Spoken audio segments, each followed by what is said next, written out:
Hello, my name is Elliot and I'm 30 years old. Today I sit here in an old wheelchair in a small room at a disability support center in Ohio to tell you the story of my life. Outside the window it's raining, as if tapping a rhythm to the memories I've tried to bury but can never escape.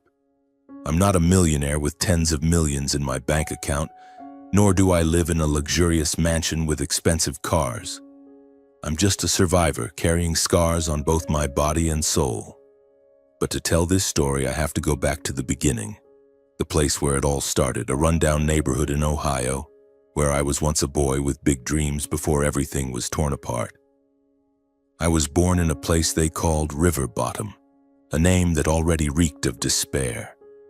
It was a corner of Cleveland where dilapidated wooden houses crowded together, and the smell of engine oil and garbage mingled in the air as if it were part of life. My home was a two-bedroom apartment with stained, yellowed walls and a leaky roof whenever it rained. My father, Carl, did odd jobs at an auto repair shop, coming home with blackened hands and breath heavy with beer. My mother, Linda, worked as a waitress at a small diner where she forced a smile to earn a few bucks in tips. We were poor, so poor that dinner was often just peanut butter sandwiches, and I learned not to ask for anything beyond what my parents could provide. But I was a kid, and kids always find a way to dream, don't they? I loved running around the neighborhood, climbing piles of old tires behind my dad's shop, imagining myself as an explorer in a jungle.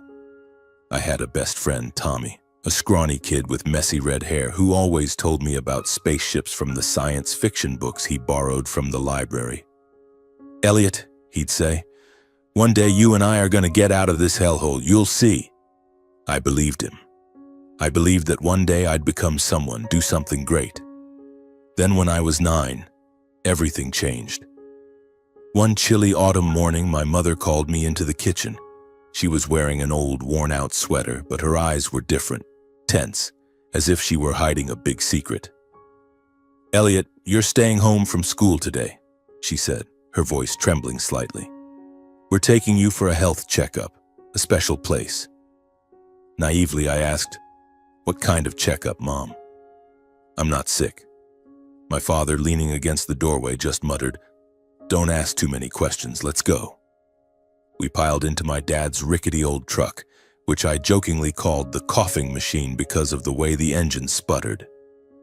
The drive lasted hours, leaving River Bottom behind, passing through empty fields until we reached a gray building standing alone by the highway. It didn't look like a hospital, more like a warehouse with no signs, no people coming or going, just a heavy iron door and a few cars parked outside. I held my mother's hand, feeling the coldness of her palm seep into me. "Don't be scared, Elliot," she whispered, but she was the one trembling. Inside, everything was eerily clean. The floors gleamed, and the air smelled faintly of antiseptic. A man in a white lab coat wearing steel-rimmed glasses introduced himself as Dr. Harris. He smiled, but his smile didn't make me feel safe. "Healthy young boy," he said, patting my shoulder. "Just a few small tests and you'll be home in no time." I don't remember much of what happened next. They took me to a stark white room, told me to lie on a cold metal table. A needle pricked my arm, then another in my neck. I felt drowsy, my eyelids heavy, and the world faded to black. When I woke up, I was back in my bed at the apartment, my head pounding and my body exhausted like I'd been running all day. My mother sat beside me, stroking my hair. "You're fine," she said, but her eyes avoided mine. I asked what they did to me, but they only said, "Just a checkup, don't worry." I wanted to believe them, but something felt wrong. I felt different, like a part of me had been taken away. A few weeks later, I started getting weaker. At first, it was sharp pains in my legs, like needles stabbing me. Then I started falling more and more often until I couldn't run anymore. One afternoon, while trying to climb the tire pile like I always did, I fell hard, my knees slamming into the ground, and I couldn't get up. Tommy panicked and ran to get my dad. My father came and carried me home, but instead of concern, he just muttered, "Why weren't you more careful?" I cried not from the pain, but from the helplessness swallowing me whole. Over the next few months, my legs grew increasingly numb. I couldn't walk without crutches, and eventually a doctor at the local hospital diagnosed me with paralysis of the lower body. A rare neurological disorder, they said, but no one explained why. My parents didn't take me for further tests or seek treatment. They just bought me an old wheelchair that creaked every time I moved. While I struggled with my body, my family began to transform. First came a new car, a shiny SUV, a far cry from the coughing machine. Then one day, my parents announced we were moving. A fresh start, my mother said, but her smile wasn't genuine. We left River Bottom for a fancy suburb with houses boasting manicured lawns and white picket fences. The new house was spacious, with a living room fireplace and a modern kitchen with granite countertops. Me, a 10-year-old in a wheelchair, felt out of place in that space, like an object that didn't belong. I asked my dad, "How can we afford this house?" He gave a faint smile. "Business is better now. Don't ask too many questions." But I wasn't stupid. I saw the thick envelopes my parents hid in drawers, the late-night phone calls they had in hushed tones, the hours they'd leave the house without explanation. My mother started wearing nicer clothes, jewelry, and my father had a shiny new watch. But they never looked at me the way they used to.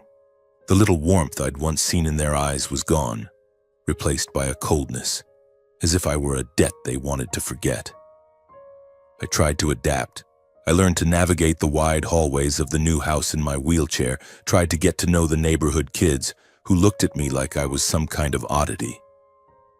Tommy was no longer nearby, and I lost my only friend. At my new school, I was isolated. Classmates whispered behind my back, calling me the cripple. I started hiding in books, adventure stories I borrowed from the school library. In those pages, I could be a knight, an astronaut, anyone but the boy trapped in a broken body. My parents grew more distant. They stopped asking about school, stopped telling stories like they used to. Dinners became silent affairs, with me alone at one end of the table while my parents talked about their plans, trips, investments. Once I overheard my mother say to my father, "Just a few more years, Carl. Then everything will be fine." I didn't know what everything meant, but her voice sent chills down my spine. I started noticing strange details. Once, while sneaking into my father's study to find paper and a pen, I found a thick stack of documents with words I didn't understand. Clinical trial, consent, compensation. I didn't dare ask, because every time I tried to bring something up, my parents would brush me off or snap. "Don't meddle in adult business, Elliot," my father yelled once, slamming his hand on the table so hard a glass of water spilled. When I was 11, my mother got pregnant. I thought it might be a chance for our family to grow closer. I imagined having a sibling to play with, to share stories with, since I had no one else. But when Ryan was born, all my hopes crumbled. Ryan was a healthy baby with bright eyes and a smile that melted everyone. My parents looked at him like he was a treasure, while I became a shadow in my own home. Everything changed quickly. My parents poured all their attention into Ryan. They bought him expensive toys, took him to the park, snapped hundreds of photos.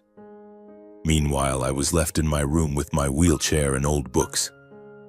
Once I asked my mother why they didn't take me along to the zoo. She looked at me, her eyes cold as stone. "Elliot, you'd just complicate things." Those words cut deeper than any needle I'd ever felt. I started hearing harsher words. Useless, burden, a disaster from the past. My parents no longer hid their disappointment when they looked at me. One night, I overheard them arguing in the living room. "If it weren't for him, things would be so much easier," my father said, his voice hoarse. My mother replied, "We did what we had to, Carl. No regrets." I lay in bed, tears silently falling, trying to understand why I'd become the unwanted one in my family. I didn't know then that those years were just the beginning of a bigger nightmare. The secrets my parents were hiding, the needles in that sterile white room from years ago, were all waiting to explode, tearing my life apart once more. But back then, I was just a boy, trying to survive the loneliness, unaware that I'd been sold long ago. At 18 years old, the age when people dream of faraway travels, wild parties, or at the very least a wide-open future, I, Elliot, saw it as just another number. It marked another year of living as a shadow in my own home. Sitting in my creaky wheelchair, I gazed out my bedroom window at the golden leaves falling in the Ohio twilight. It was Thanksgiving, and the fancy suburban house was buzzing with preparations for a big feast. But my heart felt cold as if winter had arrived early, choking out any lingering hope. Over the years since Ryan was born, I'd grown used to the indifference. My parents, Carl and Linda, no longer bothered pretending to care about me. I was the burden, the disaster from the past, as they called me in their moments of frustration. Ryan, my 7-year-old brother, was the center of everyone's attention. With his radiant smile, bright eyes, and a future my parents endlessly praised, he was their pride and joy. "Ryan's going to do great things," my father would say, clapping him on the shoulder like a king passing down his crown. And me? I was just a paralyzed teenager, pushed into a corner of the house with my old books and long-dead dreams. But this Thanksgiving was different. I sensed it from early morning as my mother bustled in the kitchen preparing turkey, pumpkin pie, and dishes whose aromas I could only catch from a distance. She wore an elegant red dress, her hair perfectly curled, looking like a movie star. My father was busy setting the table, calling relatives, his voice brimming with excitement as if this were the most important day of his life.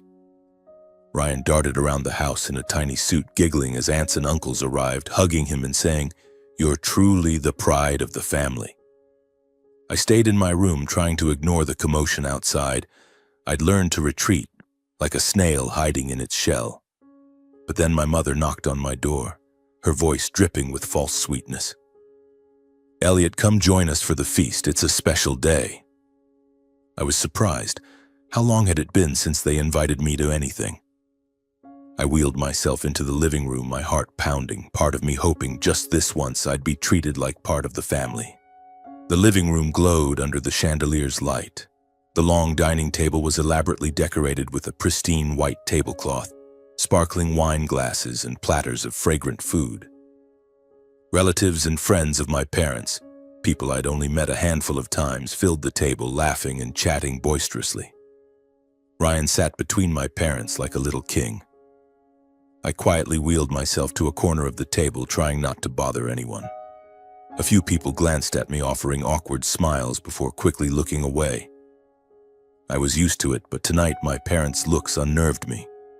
They exchanged glances, then looked at Ryan as if sharing a secret I wasn't allowed to know. The feast began. My father stood, raising his glass, his voice warm and steady. "Thank you all for being here today. Thanksgiving is a time to be grateful for what we have, and I'm proud to say that Linda and I have built a life worth dreaming of." The room erupted in applause with a few whistles. I looked down, fidgeting with the napkin on my lap, trying to ignore the growing sense of alienation in my chest. Then my father continued, his tone turning more serious. "But today, we want to share an important decision, a decision for the future of this family." I looked up, my heart racing. My mother held Ryan's hand, smiling brightly. My father scanned the table, his eyes passing over me as if I didn't exist, and said, "We've decided that all of the family's assets, this house, the cars, the stocks, everything we own, will be left to Ryan, our pride and joy." The room exploded with congratulations. Aunts and uncles clapped, praising Ryan, praising my parents for their wise decision. Ryan beamed, hugging my mother, who stroked his hair and whispered something that made him giggle. I sat there, frozen. The assets, the house, the future. All of it belonged to Ryan. And what about me? I didn't expect a share, didn't dream of money or property. But I wanted to be acknowledged, to be seen, to be loved as a son. Was I not worthy of that? I took a deep breath, trying to keep my voice steady. What about me? The question slipped out before I could think, soft but loud enough to silence the room. All eyes turned to me. My mother stiffened, her hand still on Ryan's shoulder. My father turned to me, his eyes cold as ice. He laughed, but it was a scornful, cutting laugh. "What about you, Elliot? What do you have to contribute? You've been a burden we've carried for 18 years too long." His words hit me like a hammer to the chest. The room spun. I heard whispers, quiet chuckles from some relatives. My mother said nothing, just looked down, as if ashamed I'd dared to speak.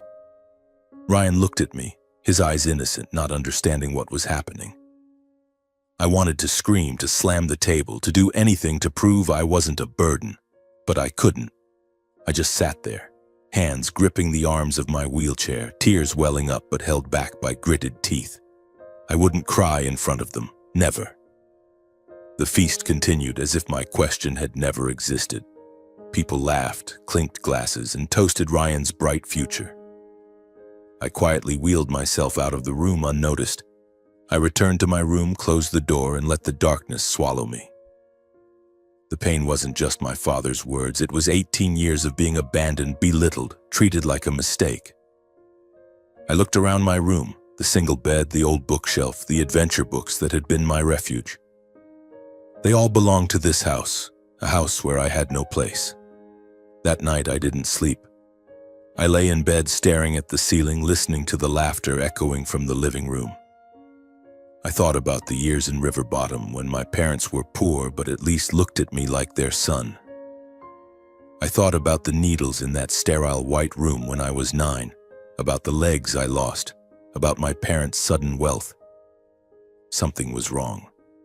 I'd always felt it, but I'd never dared to face it. Tonight, when my father called me a burden, a piece of me shattered. I couldn't stay here anymore. I couldn't keep living in a house where I wasn't welcome. I sat up and turned on the desk lamp. With trembling hands, I started packing. I didn't have much that was truly mine: a few clothes, my favorite books, an old backpack. I grabbed a water bottle and some granola bars from the kitchen, sneaking around like a thief in my own home. I had no plan, no idea where I'd go.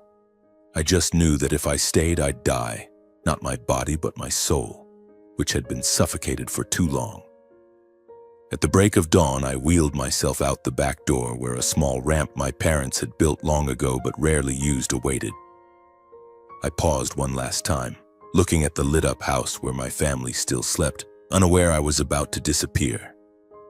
I thought of Ryan, the innocent boy, and wondered if one day he'd understand what I'd been through. I thought of my parents, once my entire world, now strangers. Then I turned away, wheeling down the foggy road, carrying my pain and a shattered soul. I had no money, no destination.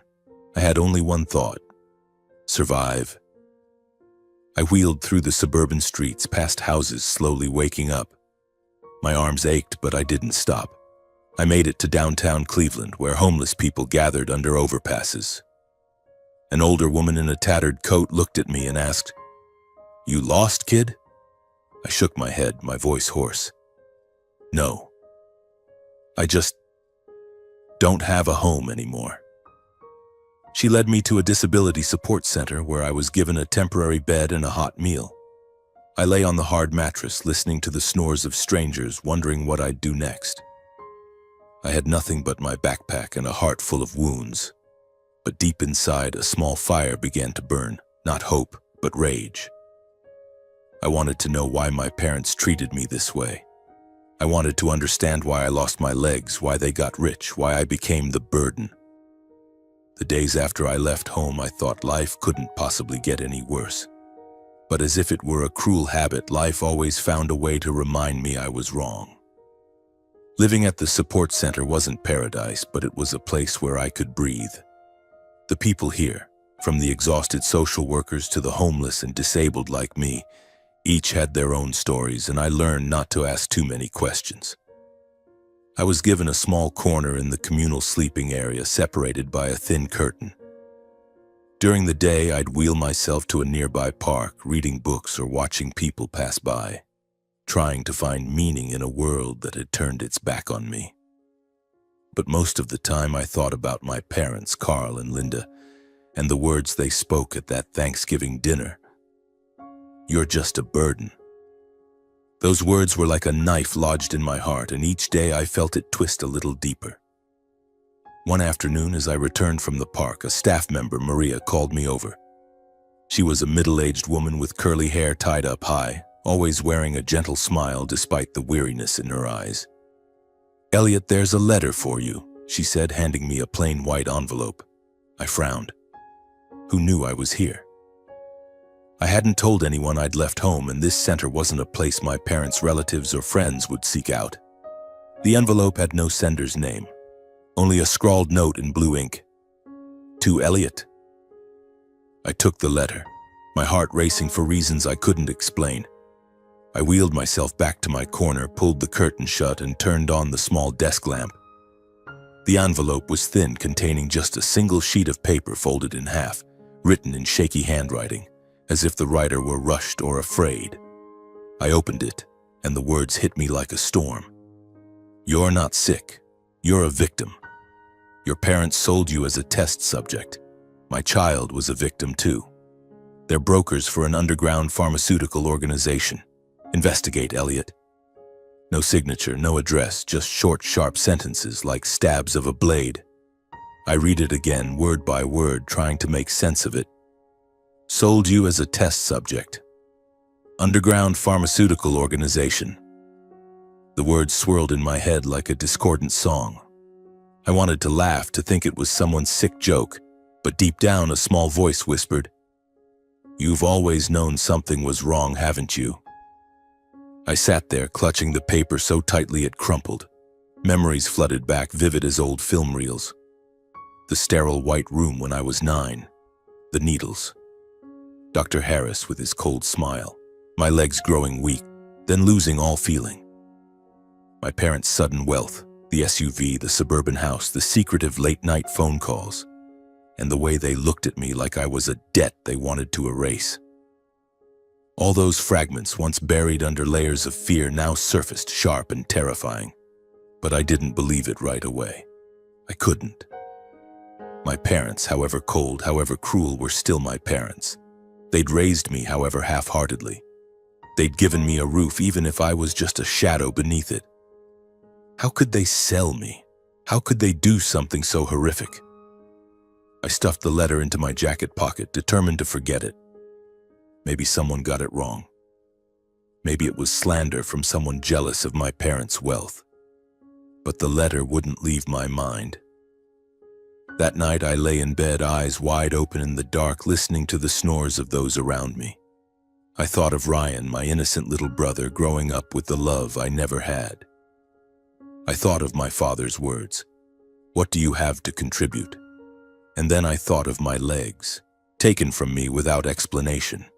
If the letter was true, if my parents had done something to me, I had to find out. Not because I wanted revenge, at least not then, but because I needed the truth. I needed to know why my life had turned out this way. The next morning I started. I didn't have many clues, but the letter was a beginning. I asked Maria about how the letter arrived. She shrugged. Some man left it at the front desk, didn't say anything. He was wearing a baseball cap, pulled low over his face. I didn't get a good look. A chill ran down my spine. Someone had deliberately tracked me down, left this letter, and didn't want to be identified. That made me curious, and a little afraid. I began with what I had, memories. I pulled an old notebook from my backpack and started writing down everything I could recall about the health checkup when I was 9. The white room, Dr. Harris, the cold metal table, the needles. I tried to remember more details, but they were hazy, like a half-forgotten dream. I kept writing. My parents' sudden wealth, the secretive phone calls, the stack of documents I'd seen in my father's study with words like clinical trial and compensation. I didn't know what they meant, but they were clues, and I clung to them like a drowning man to a lifeline. I decided to return to River Bottom, the neighborhood where I grew up. Maybe someone there knew something. I had no money, but the support center provided free bus passes for people with disabilities, and I used one. The journey back to River Bottom was a punch to the face. The neighborhood was unchanged. Dilapidated houses, the smell of engine oil and garbage, the tired faces of its residents. But to me, it was like an old painting full of memories and pain. I wheeled through the familiar streets, past the auto shop where my father used to work, past the pile of tires where Tommy and I used to play. Tommy.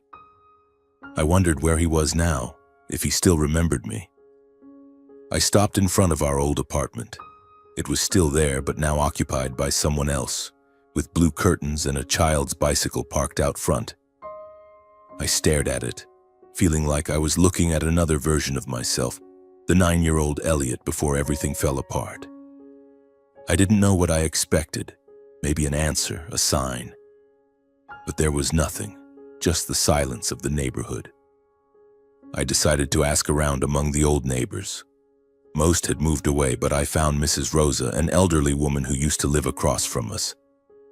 She was sitting on her porch, knitting, her eyes clouded with age.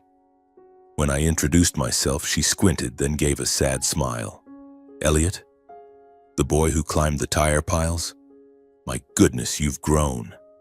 I asked her about my parents, about the days they lived here. She sighed, her gaze distant. They changed after that time they took you somewhere. That day your mother was crying when they came back, but she wouldn't say why. Then suddenly they had money, moved out right away.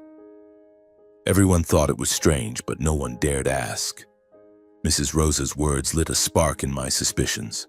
I told her about the letter, what it said. She stopped knitting, looked at me, and lowered her voice.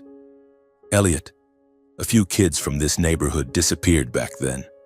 No one knew where they went. There were rumors about a clinic somewhere out on the highway. People said it wasn't a hospital, but a place for shady business. Do you remember where your parents took you? I nodded, my heart pounding. The White Room. Dr. Harris. I asked if she knew anything else, but she shook her head. You need to be careful. People like that, they don't like being dug into. I thanked her and wheeled away, my mind reeling. The letter wasn't a joke anymore. It was real. And if it was true, my parents hadn't just abandoned me, they'd done something far worse. I returned to the center carrying a new feeling, rage. It didn't flare up right away, but smoldered like embers under ash. I took out the letter, read it again. You're a victim? My child was a victim too. Who wrote this letter? What did they know? And why did they find me? I had no answers, but I knew I couldn't stop. I had to uncover the truth, no matter how painful. That night, I lay in bed, my notebook open before me. I added a new line. Find Dr. Harris. Find the clinic on the highway. That was the first step. I didn't know where it would lead, but I knew I was no longer the scared boy from that Thanksgiving night. The letter had awakened something in me, something I thought had died. I would find the truth no matter the cost. My investigation began with the smallest steps, like someone fumbling in the dark. I had no money, no connections, no experience. All I had was a smoldering rage and a determination I hadn't known I possessed. My first step was to track down my medical records. I remembered that after the health checkup when I was 9, my parents had taken me to the local hospital in River Bottom when I started getting weak. If there were any documents about my condition, they'd be there. I called the hospital, my voice trembling as I explained that I needed to see my old records. The person on the line told me I'd have to come in person with identification. I didn't have much, just an ID card my parents had gotten me a few years back. I stuffed it into my backpack, grabbed a free bus pass from the support center, and set off. The River Bottom Hospital was an old building, its hallways reeking of antiseptic and lined with peeling paint. I wheeled myself to the reception desk where a middle-aged woman was typing. I need to see my medical records from 2009, I said, trying to keep my voice steady. She looked at me, a flicker of pity in her eyes, then asked for my ID. After some digging in the system, she handed me a thin folder. This is all we have on you, Elliot, she said, but some things aren't clear. I opened the folder right there, my heart pounding. The records stated I was diagnosed with an unspecified neurological disorder at 9 years old after being admitted for loss of lower limb mobility. But what chilled me was the note. No blood tests, no x-rays, no detailed reports explaining why I was paralyzed. Just a single handwritten line, faded, transferred from private medical facility, Dr. Harris. Dr. Harris. His name loomed like a ghost, pulling me back to that white room from years ago. I asked the woman at the desk if she knew anything about Dr. Harris or this private medical facility. She shook her head. Back then, small clinics popped up and disappeared all the time. No one kept track of them all. You might ask the state health department. They could have more information. I thanked her, tucked the folder into my backpack, and left, my mind reeling. The records didn't answer my questions, they only raised more. Why no tests? Why only Dr. Harris's name? And why didn't my parents ever take me for further treatment? I decided to investigate the clinic on the highway that Mrs. Rosa, my old neighbor, had mentioned. I returned to River Bottom, wheeling through familiar streets, asking anyone who might remember something from that time. Most people shook their heads or shared vague rumors, a mysterious clinic, delivery trucks arriving at night, children disappearing. But then I met Mr. Joe, a neighbor who used to visit our house when I was little. Now old with white hair, he was sipping coffee at a small diner near the neighborhood. "That clinic?" Mr. Joe said, his voice raspy. "I remember it. It was a few miles out on Highway 71. A gray building, no sign. People said it was for drug testing, but no one dared go near it. Your parents took you there, didn't they?" I nodded, my heart racing. He continued, "They changed after that. Your dad, Carl, started having money, bought a new car, then moved away. I asked him what he did to get so rich, and he just laughed, said good business. But I knew. No one gets rich that fast, not in River Bottom." Mr. Joe's words were another stab. I asked if he knew anything about Dr. Harris. He shook his head. "Never met him. But I heard that clinic didn't just test drugs on adults. They used kids too, poor ones, orphans, or kids no one would notice." My blood ran cold. Kids no one would notice. That was me, wasn't it? A poor kid, easily forgotten, easily sold. I resolved to find the clinic Mr. Joe described, the gray building on Highway 71. I had no car, no money for a taxi, but I asked Maria at the support center to connect me with a local charity, and they arranged a free ride. The journey took nearly an hour through empty fields and quiet roads. When the car stopped in front of an old building, my heart tightened. It was the place, the gray building, no sign, with a heavy iron door and broken windows. But it was abandoned. Weeds grew thick around the entrance. The front door was secured with a rusted padlock, and there wasn't a soul in sight. I wheeled closer, peering through a window crack, but inside was only darkness and scattered debris of old furniture. If this had been a clinic, it was now an empty shell, as if it had never existed. I stood there under a gray sky, feeling like I'd touched a locked door. This clinic was my only lead, but it gave me nothing but disappointment. I thought of the anonymous letter, its sharp words. "You're a victim. Your parents sold you as a test subject." If the clinic was gone, there was only one place left to find answers: my parents' house. I remembered the documents in my father's study, words like clinical trial and compensation. Deciding to return to my parents' house wasn't easy. Just thinking about stepping into that house where I'd been called a burden made my chest tighten. But I needed the truth, and if it was in my father's drawers, I'd find a way to get it.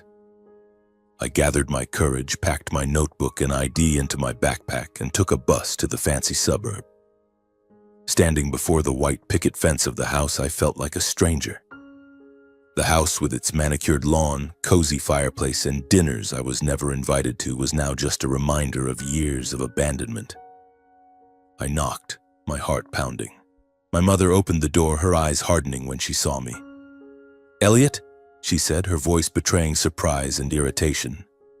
"What are you doing here?" Before I could answer, my father appeared behind her, his face as cold as it was on Thanksgiving. "What are you back for?" he asked, his voice sharp as a blade. "Didn't we make it clear? That night we announced the inheritance so you'd understand you have no place here. You left and we were glad because you finally got out. Why are you back?" His words were like a slap. I wanted to scream, to ask why they treated me this way, but I clenched my jaw, keeping my voice calm. I just came to pick up some old stuff. I'll stay a few days, then leave. I saw my mother glance at my father as if they were considering kicking me out again. Finally, she sighed. Fine, but don't cause trouble. They didn't ask how I'd been living, eating, or sleeping since I left. Their coldness cut deeper than any insult. They didn't care. They never had. I was allowed inside, wheeling through the wide hallways that were once my home but now felt as foreign as a hotel. Ryan was at school, so the house was quiet, with only my mother's whispers in the kitchen and the sound of my father's TV in the living room. They let me stay in my old room untouched, with its single bed and bookshelf, as if time hadn't passed. But I wasn't here for nostalgia. I was here for the truth. The first night I waited until my parents went to bed. The house sank into darkness, lit only by streetlights filtering through the windows. I wheeled to my father's study, a room he always locked when I was young. Now the door was unlocked, perhaps because they thought I was gone for good. I slipped inside, turned on the desk lamp, and started searching. The drawers were full of bills and contracts, but nothing stood out. I checked the bookshelf under the desk, even the trash can. Nothing. The second night, I nearly gave up, thinking I'd been mistaken. But on the third night, when my parents went to a dinner party, I returned to the study. I opened the bottom drawer of the desk, the one my father used to call off limits to kids. It was locked, but I found a small key hidden under the rug. With trembling hands, I opened it, and there it was. A thick folder bound with a rubber band labeled Medvance Contract 2009. I flipped through it, my heart pounding. It contained bank transfer receipts from Medvance Pharmaceuticals to my parents' account, totaling tens of thousands of dollars, with notes like brokerage services and clinical trial, Subject E. Subject E. I knew it was me. Another document listed other children with notes like neurological damage or deceased. A handwritten note in my father's handwriting read, Elliot's success. Continue cooperation. I sat there in the dim lamplight, tears streaming down my face. My parents hadn't just sold me, they'd used me to pave the way for a horrific network, supplying poor and orphaned children to Medvance for dangerous drug trials. I was the first case, the commodity that made them rich. I copied the documents, stuffed the folder into my backpack, and left the next morning without a goodbye. I didn't need one. They'd taken my legs, and now I'd take back the truth. I returned to my small room at the support center, clutching the documents I'd taken from my parents' house. The receipts, contracts, and notes from Medvance Pharmaceuticals were damning evidence, proving that my parents, Carl and Linda, had sold me and other children as test subjects. The list of 17 names in the documents, with cold notes like neurological damage or deceased, made my heart clench. I couldn't let people like them continue to escape justice. But I knew that to bring down Medvance and my parents, I needed more voices. Other victims like me. I started with the list. I searched online, sent messages, made calls, even wrote handwritten letters. Not everyone responded, but I found Angela, the mother of Marcus, a boy who, like me, was paralyzed after a health checkup in 2009. Angela shared that my mother, Linda, had tricked her into joining a fake medical program. She smiled so warmly, Angela said, choking up. But Marcus never walked again. I empathized with her loss. I shared the evidence I'd gathered, and Angela agreed to fight alongside me. I kept reaching out, finding 7 other victims. Emily, a girl now reliant on a ventilator to survive. David, who lost his brother after one of those checkups. And others, each carrying a wound from Medvance. We formed an anonymous group called The Survivors, meeting in an abandoned church. Everyone shared their stories, their pain, and their rage.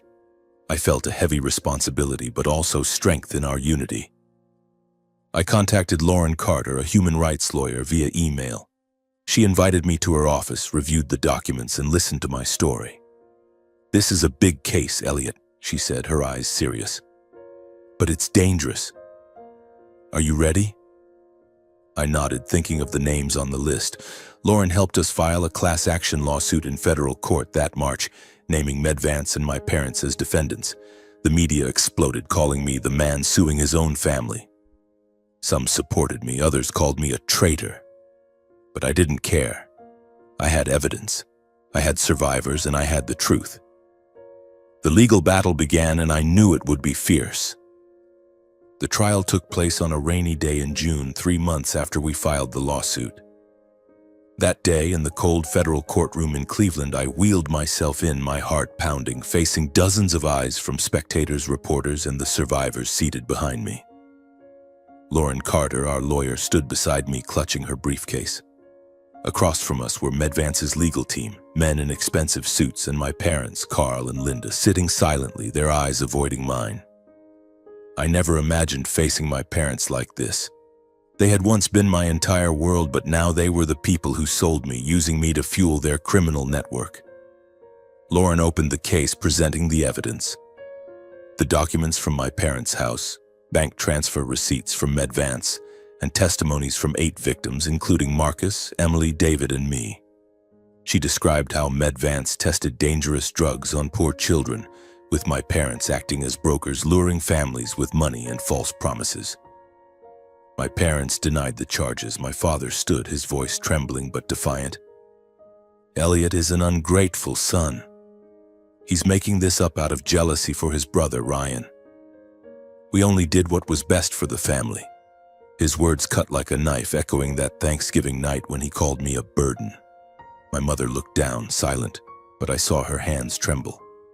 They called me a traitor, claiming I fabricated the story to ruin them.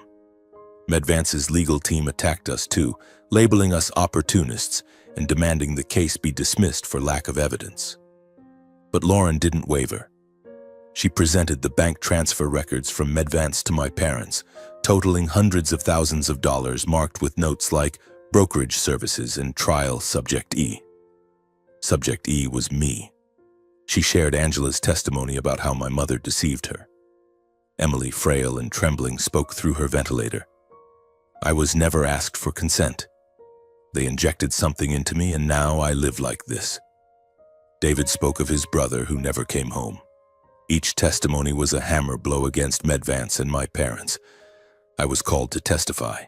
Wheeling to the stand, I felt my parents' eyes weighing on me. I recounted the year I was 9, the White Room, Dr. Harris, the loss of my legs, and my parents' sudden wealth. "They called me a burden," I said, my voice catching. "But they're the burden. To me, to Marcus, to Emily, to everyone they destroyed." The courtroom fell silent. I saw my mother bow her head, tears falling. But my father just glared at me, his eyes full of rage.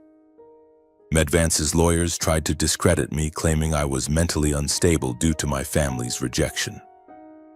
But Lauren countered, presenting internal MedVance emails, obtained from an anonymous source, confirming they knew the drugs caused neurological damage but continued anyway.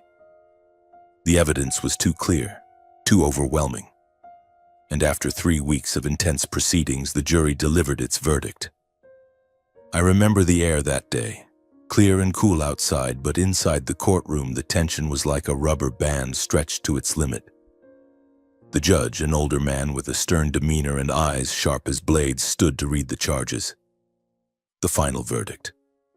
Carl and Linda were convicted of federal human trafficking, child abuse, and participating in illegal medical trials.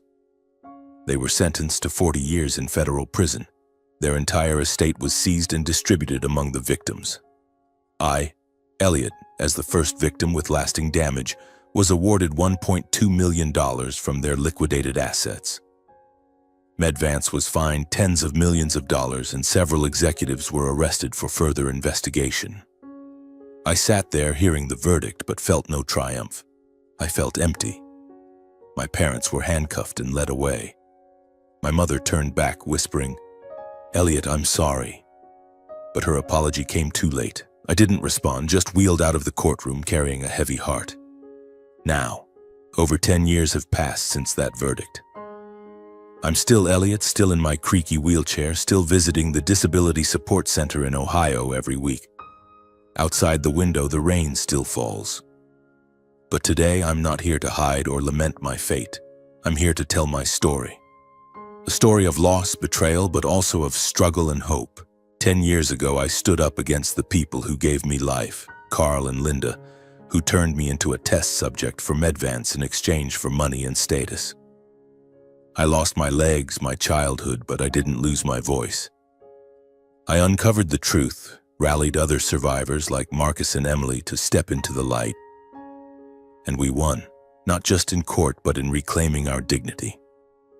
Today I sit before a support group, a young girl who lost her leg in an accident, an older man with trembling hands, and share my story. The White Room when I was 9. The Thanksgiving night my parents called me a burden.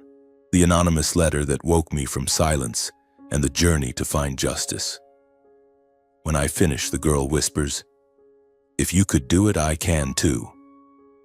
I smile, not because I'm a hero, but because I see myself in their eyes. Survivors who never gave up.